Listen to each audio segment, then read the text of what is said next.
Hey guys! Make girl dinner with me. So you know the famous carrot salad? I'm gonna make that. And don't comment na that's all that you're gonna eat. Chill, I had lechon kawali a while ago. So this is cucumber and then carrots. Ate Grace, malinis naman na to, I assume. Kita ko to kay Miss Chris Clerigo. I wanna be like her. I think I'm gonna eat auntie lang. Guys, nag-active na ulit ako. Did I mention it na? Nag-active ulit ako again sa YouTube. I'm gonna add sesame oil. Diba healthy pero may oil. Okay, guys, can you open? I'm just eyeballing everything, okay? I've been craving for this talaga. Here, garlic. Let me just put some garlic. If this turns out good, I'm gonna make this like every day. And then whole grain mustard. Or maybe I should add more. I'll add a little bit more. Ate Grace is looking at me like, ano naman kaya itong invento di Bea? And then I'll add a little bit of soy sauce. Just like half lang.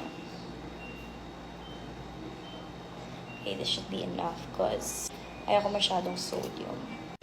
And then just a little bit of oil, like a little bit lang talaga. Ah! Oh my god, way too much. And you know what, I'm gonna add more carrots. And then rice vinegar. Sarap daw. See. While I can't open this yet, and I'm waiting for the pepper, I'm gonna put a little bit of paprika. Oh! Okay. Yung pepper! Ang laki! No! Ate Grace, can you open this? Oh, di pala. We're also gonna put honey. Just a little bit. Just like super auntie lang. Because just auntie lang talaga. Like, oh, okay. Okay, there.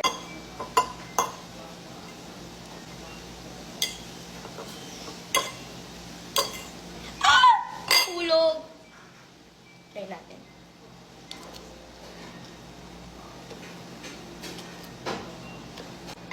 Okay. Let's put a little bit lang.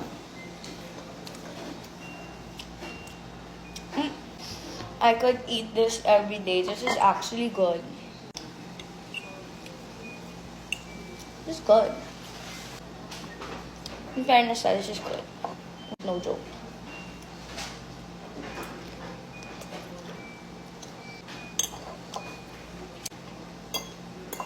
The rice vinegar made it so much better. Yo, I like this. Papatry natin kay Ate Grace. Kasi siya yung nagko-cook for me. I don't know, I like it. Dito ka! Para they can see your reaction.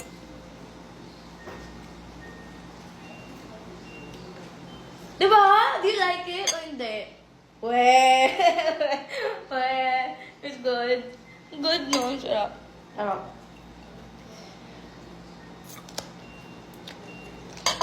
That's good.